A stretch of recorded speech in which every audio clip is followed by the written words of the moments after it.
네, 안녕하세요. 저는 켄텍의 윤승현. 정의혁입니다. 네, 안녕하세요. 오늘은 저희가 켄텍의 창의성 면접에 대해서 조금 소개해 드리려고 이 자리를 마련했습니다. 그래서 정의혁 교수님, 네. 켄텍의 면접이 창의성 면접이 굉장히 특별하다고 네. 제가 알고 있는데 간단하게 한번 창의성 면접 구성에 대해서 소개해 주실 수 있으실까요? 네, 안녕하세요. 저 켄텍의 창의성 면접 문제는 저희가 22년부터 시작해서 굉장히 답이 없어 보이는 창의적인 문제들로 저희가 구성되어 있습니다. 그래서 100% 창의적인 답을 하게 되는데 처음 보게 되면 당하긴 하지만 면접 시간에 같이 교수님과 대화를 하다 보면 자신의 생각과 어떻게 발산 창의적인 생각들을 하고 있는지를 자연스럽게 보여줄 수가 있습니다. 그래서 대답이 정해져 있다 보거나 지식을 요구하는 게 아닌 자신의 생각을 어떻게 유연하고 창의롭게 발표할 수 있는지를 알아보는 면접이 됩니다. 그리고 중간중간 교수님들이 질문을 하게 되는데 사실 그럴 때는 크게 당황하지 말고 여기서 나의 창의성을 조금 더 끌어내고 좀 더 의미 있는 답을 얻어내기 위해서 하는 거기 때문에 거기서 유연하게 대처하고 당황하지 않고 대답을 해주면 딱딱할 수 있지만 되게 부드럽게 면접들이 풀리는 그런 자리가 될 수 있습니다. 네, 답이 없다는 게 굉장히 좀 특별한 것 같습니다. 교수님, 작년에 창의성 면접 평가하셨을 때 어떠셨을까요? 켄텍의 초창기 1기 때부터 면접을 봤었을 때 느낌이 뭐냐면 매년 새롭고 굉장히 재밌습니다. 이게 보통 한 10명의 학생을 하루에 다 면접을 보게 되는데 각각의 학생들이 되게 창의적이고 다양한 답을 들을 때마다 굉장히 재밌고 그리고 그 중에 이제 정말 생각지도 못했던 저도 문제를 보다 보면 이렇게 대답을 해야겠구나 라는 답이 있는데 그것과 또 벗어난 새로운 창의적인 답을 듣다 보면 굉장히 재밌습니다. 그래서 교수님들이 질문을 하는 건 나를 공경에 빠뜨리는 게 아니라 이렇게도 생각을 하는구나. 그러면 내가 못했던 생각들인데 어떤 의도 때문에 그렇게 되는 거지를 물어보는 경우가 대부분이기 때문에 질문이 들어오면 나의 대답이 어느 정도 의미가 있었고 더 궁금해 하시는구나 라고 생각해서 너무 긴장하지 않고 잘 대답을 해주시면 됩니다. 이제 면접관 교수님들께서 다양한 질문을 하실 때 그걸 대처해서 이제 답변하는 것도 굉장히 중요한 평가 요소인 것 같습니다. 네, 맞습니다. 네, 그러면 저희 켄텍 창의성 면접 문제는 어떻게 준비되는지 좀 소개를 드리도록 하겠습니다. 아무래도 답이 없다고 하다 보니 어떻게 준비할지 막연할 수 있을 텐데 저희 이제 교수님들이 문제를 낸 출제 의도나 어떤 것을 원하는지를 듣게 되면 좀 문제를 창의성 면접 준비하는 데 있어서 더 수월할 거라 생각합니다. 그래서 관련해서 윤승현 교수님께서 소개해 주시겠습니다. 네, 저희 창의성 면접은 창의성 면접을 보러 오시게 되면은 저희가 우선 문제를 배부해드리고 30분간의 사전 답변 준비 시간을 학생들은 가지게 됩니다. 그러면은 그 30분 시간 동안에 주어진 문제들과 이제 지문들을 읽으면서 문제의 의도를 파악하게 되고 학생들은 자신의 답변을 준비할 수 있는 시간이 30분 주어지게 되고 그 후에는 이제 면접장으로 이동하게 되어 이제 면접관 교수님들과 함께 15분간 답변을 주고받는 그런 시간을 가지게 됩니다. 그래서 특별히 저희가 오늘 작년 문제를 좀 소개해 드리려고 하는데 이제 화면에서도 여기 보시면은 이제 작년 문제들이 좀 나와 있을 텐데요. 작년 문제는 또 이제 이전 문제와는 다르게 또 새로운 형태로 출제가 되었던 것 같습니다. 그래서 4개의 기사가 이제 주어지고 신문 기사가 주어지고 학생은 이 4개의 신문 기사를 읽고 이 신문 기사가 어떤 시간 순서로 이제 작성된 것일지를 분석하고 유추해서 답변을 준비하는 그런 면접 문제가 출제되었습니다. 이제 이게 굉장히 사실은 또 새로운 유형의 문제가 나왔던 것 같고 작년에는 그래서 학생들이 기사의 내용을 읽으면서 이게 어떤 시간 순서로 이제 쓰여진 글일지 기사일지를 유추해보는 그런 문제가 출제되었습니다. 그래서 문해력도 굉장히 중요했을 것 같고 자료나 어떤 데이터의 해석을 학생들이 어떻게 잘 하는지가 굉장히 중요하게 문제에 요구되는 능력이지 않았을까 싶습니다. 그러면 저희 지금까지 창의성 면접 구성과 문제 출제 의도에 대해서 설명을 드렸습니다. 좀 더 직관적으로 확인하기 위해서 저희 켄텍에서 4개 학생 중에 가장 면접을 우수하게 봤던 학생 2학생과 저희가 면접 장면을 시연하는 장면을 확인해 보도록 하겠습니다.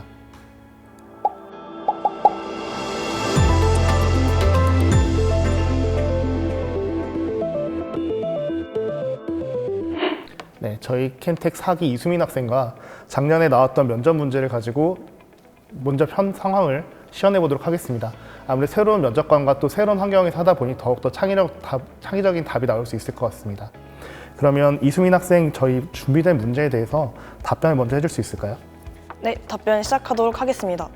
네, 저는 우선 신문 기사의 배치를 마름모, 동그라미, 세모, 네모의 순서로 하였습니다. 우선은 기사를 받고 처음으로 이제 전체적인 기사의 내용을 요약하며 읽어보았는데, 우선 동그라미 기사에서는 켄트로눔 고갈 문제에 대해 얘기하고, 그리고 두 번째로는 AI 로봇이 기어 클라우드 접속권을 요구하는 것을 시사하고 있었습니다. 그리고 그 다음에 네모 기사는 창간호 특집 기사인데, 켄테시아 이제 300년이 되면서 켄테시아의 간단한 사회적 배경과 그리고 생겼던 일들을 간략하게 이야기하고 있습니다. 그리고 세모 기사에서는 켄테시아의 인공위성 프로젝트가 성공해 에너지 원격 전송이 가능한 것을 보여주고 있고, 그 밑에는 AI 로봇이 인류 생활에 굉장히 밀접하게 다가왔다는 것을 시사하고 있습니다. 그리고 마름모 기사에서는 기업 클라우드에 대한 이야기, 그리고 외부 행성 에너지 자원에 이제 AI 로봇을 투입해가지고 채굴을 하는 것에 관한 이야기를 하고 있습니다. 저는 기사의 순서를 배치할 때 이제 네모 기사에 있는 그래프 두 가지에 초점을 맞추었습니다. 우선 이 두 가지 그래프는 켄테시아 삶의 만족도와 켄테시아 인구와 로봇 수의 변화를 보여주고 있습니다. 잘 보시면은 200년일 때 켄테시아 삶의 만족도가 가장 낮은 것을 보이는데, 저는 이제 일반적으로 사회가 이제 새로 만들어졌을 때 초창기가 가장 낮은 만족도를 보이는 것이 혼란스럽기 때문에 당연하다고 생각합니다. 그럼에도 불구하고 그 초창기보다 더 낮은 만족도를 보였다는 것은 그것보다 더한 혼란을 야기할 만한 일이 발생했다라고 생각을 했습니다. 그리고 밑에 그래프에서도 200년에서 250년이 될 때 로봇의 수가 굉장히 급격하게 증가한 것을 볼 수 있습니다. 따라서 저는 로봇 기술에 대한 혁신이 일어났다라고 생각을 하였습니다. 그리고 동그라미 기사를 보면은 여기서 마침 켄트로눔 고갈 이야기와 AI 로봇의 기업 클라우드 접속권 이야기가 있는데, 우선 이 켄트로눔 고갈 문제가 이제 많이 밝혀지면서 사람들이 혼란에 빠지기도 하고 경제적으로도 굉장히 침체가 됐을 거라고 생각을 하기 때문에 저는 이 일이 200년쯤에 발생했을 것이라 생각을 했습니다.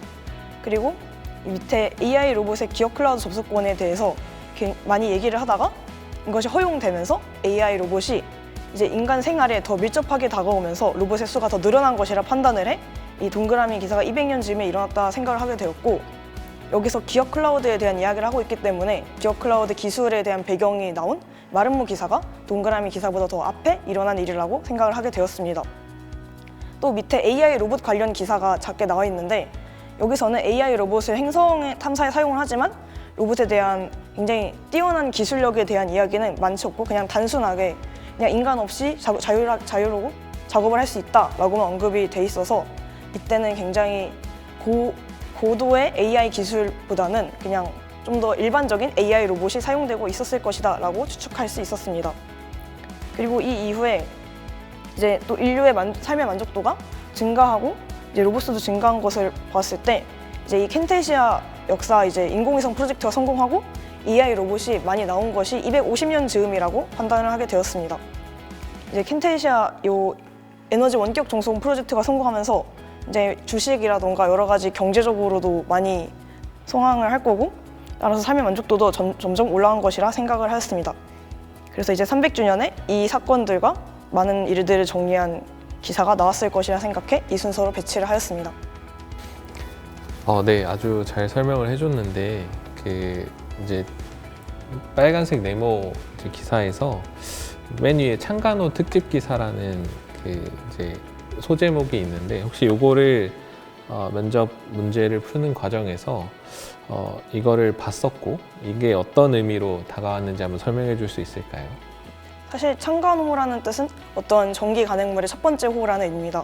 그래서 저도 처음에는 이 창간호를 제일 앞에 둬야 하지 않을까라는 생각을 하였는데, 하지만 약간 생각을 해보면은 창간호는 말 그대로 전기 간행물의 첫 번째 기사니까 그 전에는 비공식적인 그런 이제 언론 업체였거나 아니면 비정기적으로 그냥 발행하는 약간 특별한 이슈만 발급하는 이제 신문이었을 수도 있지만, 이제부터 좀 사회가 전부 다 확실히 안정되고 그래서 전기 간행물로 편성이 됐기 때문에 창간호가 됐을 수도 있겠다라는 생각을 해서 창간호임에도 불구하고 가장 뒤에 배치를 하였습니다. 그러면 이제 마름모 기사 다음에 동그라미 기사라고 답변을 해줬었는데 그 마름모 기사에는 그 외부 행성에너지 자원이 발견됐다고 이제 그런 기사가 있고 동그라미 기사에는 켄트로늄 고갈이 이제 현실이 됐다라는 기사가 있는데 이 두 개의 사건이 어떤 식의 선후 관계를 갖는다고 생각했을까요?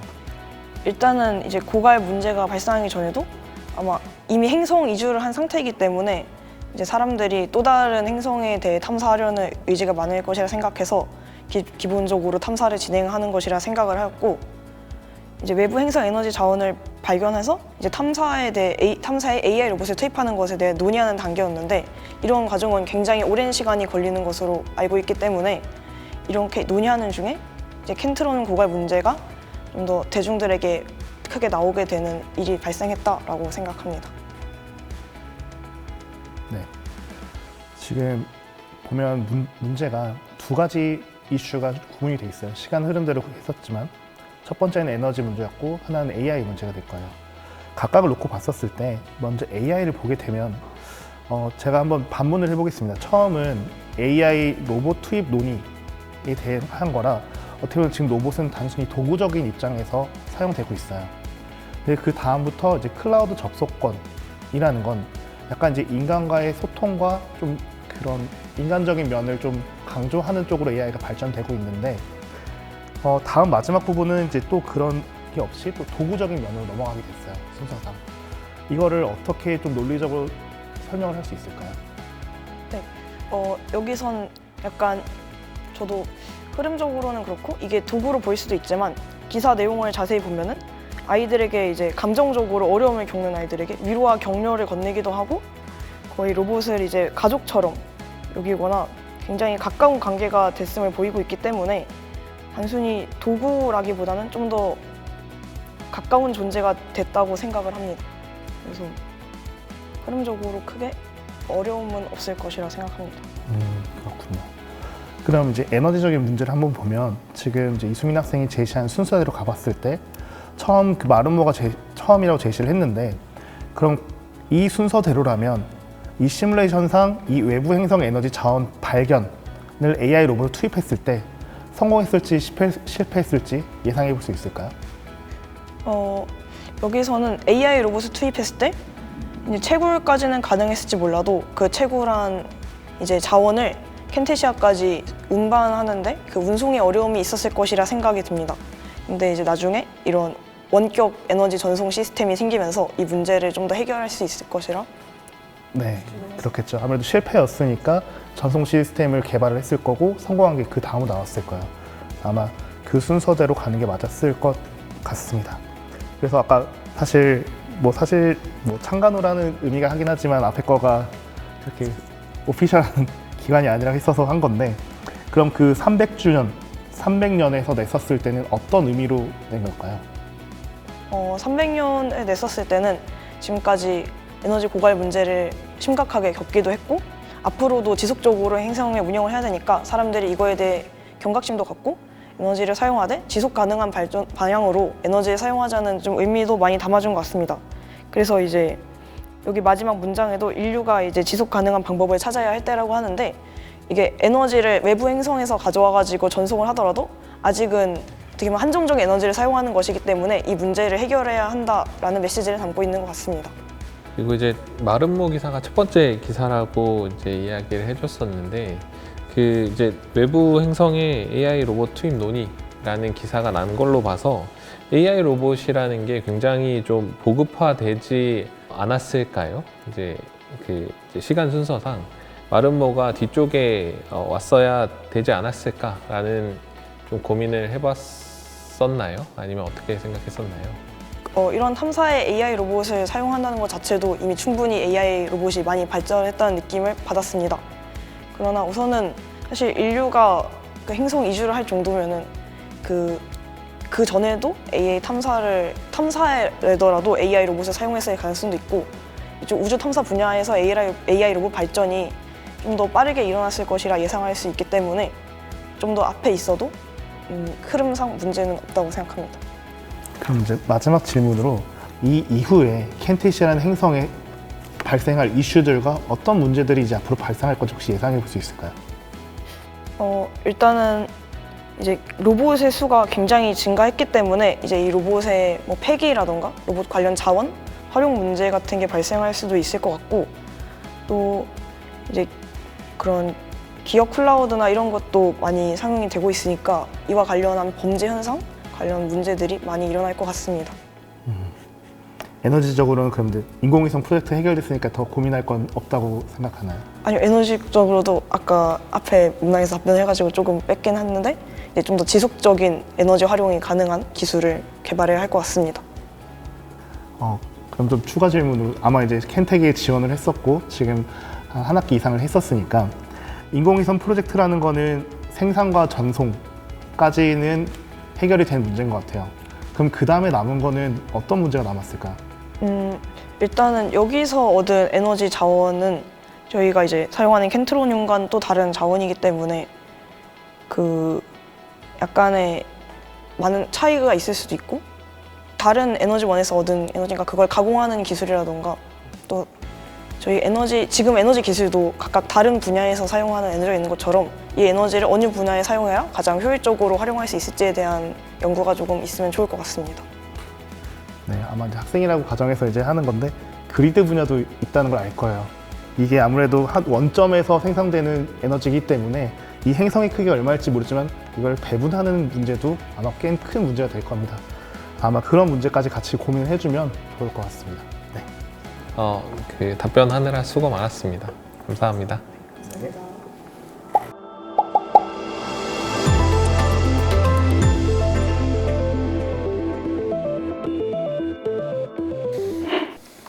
그러면은 이제 그 민건 학생과 4기 민건 학생과 그 면접을 진행해 보겠습니다. 오늘 그 문제 새롭게 다시 보면서 많은 생각을 했을 것 같은데 답변을 어떻게 준비했는지 간단하게 설명해 줄 수 있을까요? 네, 그럼 지금부터 답변 시작하도록 하겠습니다. 제가 생각한 신문 기사들의 발행 순서는 네모, 세모, 마름모, 동그라미입니다.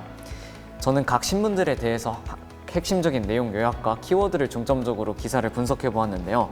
가장 먼저 네모 신문 같은 경우는 2주 300년과 발전이라는 내용을 가지고 있었습니다. 여기서 찾아볼 수 있는 키워드로는 인구와 로봇수의 변화라는 내용인데요. 여기 그래프를 통해서 인간과 AI의 공정 관계성을 유추할 수 있었고, 또한 정착 후 300년이라는 시간 동안 인구수가 약 1억 명까지 증가했다는 것을 유추할 수 있었습니다. 또한 맨 위에 창간호 특집 기사라는 걸 통해서 아무래도 첫 번째 나름 앞쪽에 발행된 기사이지 않을까라고 유추해 보았습니다.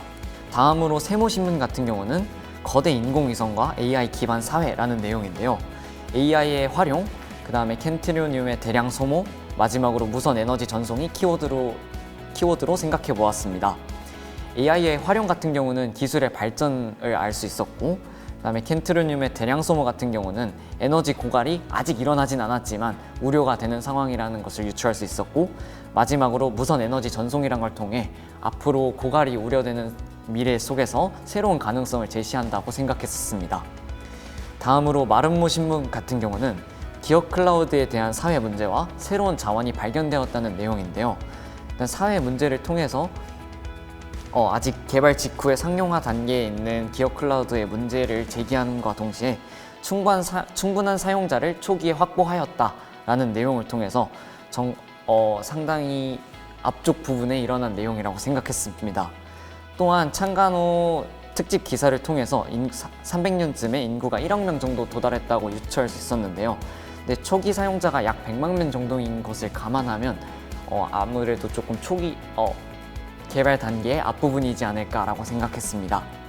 마지막으로 동그라미 신문 같은 경우는 켄트로늄의 고갈, 그리고 AI가 기업 클라우드에 대한 접속 요구를 한 내용인데, 여기서 키워드는 AI, 시스템, 그리고 기업 클라우드로 유추하였습니다. 그 다음에 AI 같은 경우는 고도화된 기술의 발전, 시스템이 붕괴가 우려된다는 것을 통해 켄티시에 도착한 후 인류가 안정적인 정착을 했음을 알 수 있었고, 마지막으로 기업 클라우드라는 것을 통해 인간과 AI의 공존, 그리고 고급 기술의 발전을 유추하였습니다.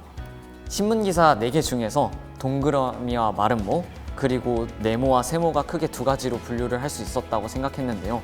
먼저 동그라미와 마름모 같은 경우는 켄트로늄의 고갈 및 기업 클라우드에 대한 내용이고, 네모와 세모 같은 경우는 기술의 발전과 AI 상용화에 대한 내용이었습니다.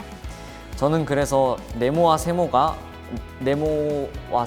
이 연관된 것 중에서 네모가 먼저 있다고 생각했는데, 그 이유는 에너지를 발견하고 기술의 발전에 따라서 이제 새로운 기술의 등장, AI라는 새로운 기술의 등장과 상용화 및 범용화가 이루어졌다고 생각했고, 새로운 에너지를 어떻게 또 전송할 것인가, 그렇기 때문에 1200m가량 되는 인공위성이 발전되지 않았나.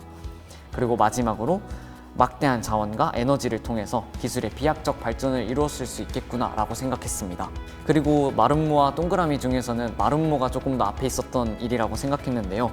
최소 1억 이상의 인구에서 100만 명 정도의 큰 호응을 얻고 있다는 내용을 통해서 마름모가 조금 더 앞에 있지 않을까라고 생각했고, 그 다음에 동그라미 같은 경우는 조금 더 친구 같은 AI라던가 아니면 가족 같은 AI라는 단어를 통해서 조금 더 범용화됐다고 생각했습니다. 그래서 저희 최종 답변은 네모, 세모, 마름모, 동그라미였습니다. 그리고 한 가지 더 첨언하자면, 이것을 검증해 볼 수 있는 방법이 뭐가 있을까 고민해 봤는데요. 이 신문 기사에 보면 기자 옆에 이메일 주소가 있었습니다. 이메일 주소가 창간호 특집 기사, 그 다음에 네모, 세모, 마름모까지는 다 켄테시아.com으로 동일한데 동그라미만 K타임즈라고 변경되었습니다. 그래서 이 사실을 통해서 뭔가 국영 방송에서 민영 방송으로 조금 넘어가지 않았나 라는 발상도 한번 해보았습니다.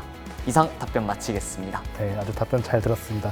마지막에 디테일까지 이렇게 꼼꼼히 신경 쓰는 모습이 아주 인상적이었습니다. 네, 질문을 좀 몇 가지 드릴게요. 지금 아마 답이 없는 거 보니까 이렇게 조금씩 보다 보면 어떤 상상을 하는지가 궁금한데, 첫 번째 네모 기사를 보게 되면 그래프가 있죠. 여기 보면 인구수와 로봇 수가 이렇게 비교가 되면서 가고 있어요. 로봇이 이 정도로 유용할 것 같으면 사실 인구보다도 훨씬 많은 숫자를 개발할 수 있고 더 많은 숫자가 만들어졌어야 할 텐데, 모든 연도별을 봤을 때 항상 인구수가 로봇보다 많습니다. 어떤 이유 때문에 이런 식으로 발전을 해왔을까요?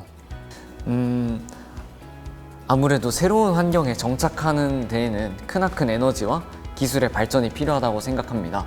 그리고 저희 로봇이 저희의 삶을 편리하게 해주는 건 맞지만, 저희가 기본적으로 살아가기 위해서는 의식주를 해결하기 때문에 아마 300년이라는 짧은 시간 속에서는 로봇의 상용화보다는 의식주를 해결하는 데 조금 초점이 맞춰지지 않았나.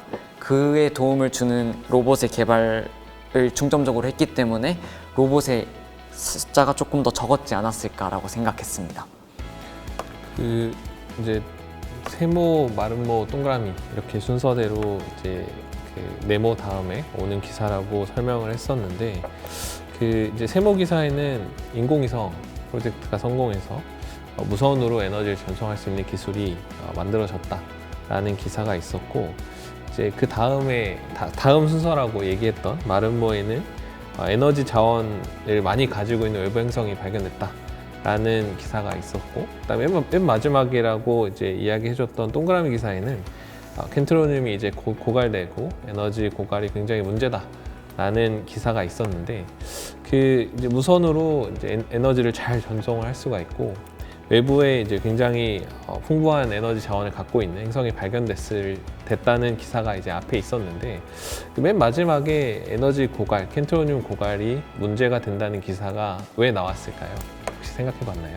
저는 사실 이게 네모, 마름모, 동그라미가 되게 10년이라는 되게 짧은 짧은 시간 속에서 작성된 기사라고 생각했는데요. 이 거대한 인공위성으로 무선으로 에너지를 전송할 수 있지만, 아까 새로운 에너지 자원 같은 경우는 가공하기에 크나큰 기술과 발전이 필요하다고 생각하기 때문에 아직 켄트로늄을 사용하고 있고 새로운 자원을 개발했고 그거에 대한 대책을 마련하고 있지만, 아직 그것을 상용화하지는 않았다고 생각했습니다. 그래서 켄트로늄의 고갈이 동그라미 기사에서 켄트로늄의 고갈이 당장 눈앞에 다가왔다. 그래서 더 새로운 자원에 대한 개발이 조금 더 빠르게 추진되어야 한다는 비판적인 기사 같아서 이렇게 배치를 해보았습니다.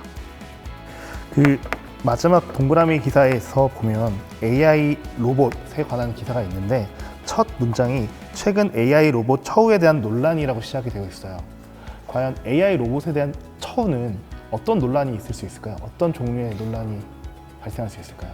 그 로봇의 원칙 중에서 제 영원칙이 로봇은 인간을 절대 공격하지 않는다는 원칙으로 제가 알고 있는데 AI는 인간한테 아무리 막 대해줘도 인간을 공격할 수 없지만 AI가 스스로 감정을 가지고 생각이란 걸 하면서 인간에게서 받은 상처가 있지 않을까. 그렇기 때문에 AI 로봇이 어떻게 기사 내용을 보면 친구나 가족처럼 여기는데 일부는 똑같은 하나의 생명체로 다루는 것이 아닌 일종의 도구로만 생각해서 막대했으니까 AI 처우에 대한 논란이 일으켜지고 있지 않았나라고 생각했습니다. 그러면 이건 좀 다른 얘기일 수 있지만 AI 로봇이라는 게 사람과 같은 권리를 갖는다는 것은 동의를 하시는지, 아니면 그래도 사람이 사용하는 로봇이기 때문에 그 정도의 권리는 필요하지 않은 것인지 어떻게 생각하나요? 저는 아직 지금 현재 AI가 개발되고 있는 단계에서는 AI에 대한 권리는 사실 없다고 생각합니다. 왜냐하면 일종의 인간의 도구로만 사용되고 있기 때문에 AI의 권리와 존엄성 이런 걸 따져볼 단계는 아직 아니라고 생각하고, 나중에 AI가 좀 더 고도화돼서 발전해서 스스로 생각하고 감정을 가지게 된다면 그건 그때 또 윤리적으로 생각해 볼 문제라고 생각합니다.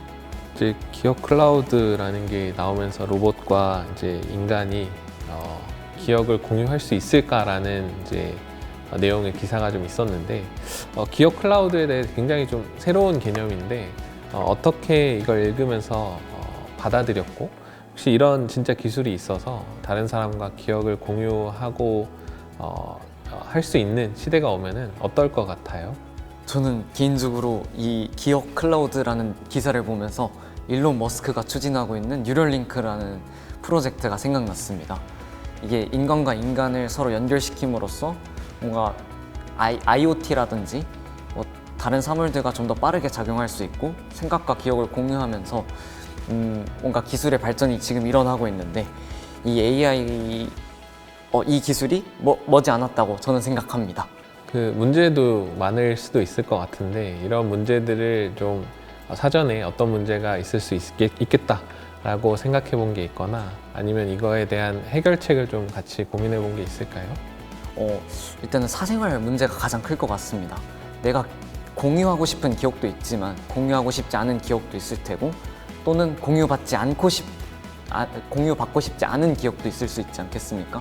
근데 이것을 저희가 기억을 받아보기 전까지는 모르기 때문에 이거를 활용한 테러라던가 보안 문제 등과 같은 다양한 문제가 있을 수 있다고 생각합니다. 네, 김민건 학생 아주 좋은 답변 잘 들었습니다. 면접을 보느라 수고 많았었습니다. 네, 고맙습니다. 감사합니다.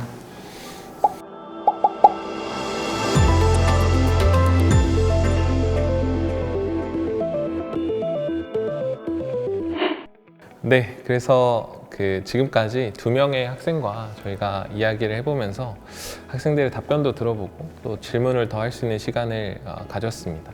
학생들이 굉장히 창의적이고 또 신선한 답변을 해서 저희도 굉장히 재밌었었고, 학생들과 대화를 통해서 학생의 어떤 문제 해결 능력이나 수학적 사고력을 잘 좀 볼 수 있었던 것 같습니다. 그래서 또 저희가 매번 문제가 다른 유형의 문제가 나오잖아요. 그래서 사실은 이 영상을 보시는 분들께서 가장 궁금해 하실 게 그럼 내년 문제는 어떻게 나올까를 가장 궁금해 하실 것 같습니다.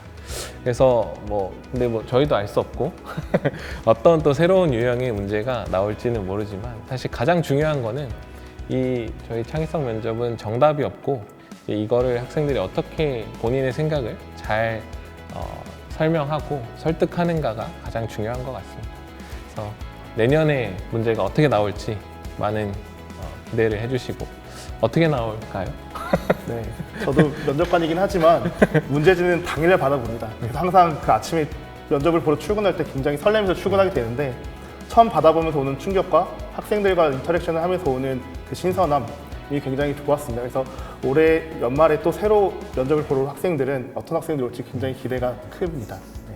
그래서 뭐 분명히 이 작년 문제와는 다른 유형의 문제가 나올 것 같습니다. 네. 네. 그래서 이 영상을 보시는 그 켄텍 그 창의성 면접을 준비하시는 모든 분들이 또 마음 편안하게 오셔서 잘 면접을 보고 가셨으면 좋겠고, 또 언제든 자유로운 의사소통이 가장 중요한 거니까 많은 분들이 좀 관심을 가져주시면 좋을 것 같습니다. 네. 이 영상을 본 학생 중에 혹시라도 올 연말에 켄텍에 와서 면접을 보게 되고 그 면접관이 혹시 저라면 한번 말씀해 주세요. 그러면 굉장히 재밌고 훨씬 더 신선한 면접 시간이 될 것 같습니다. 그래서 열심히 파이팅해서 저희 같이 볼 수 있도록 했으면 좋겠습니다.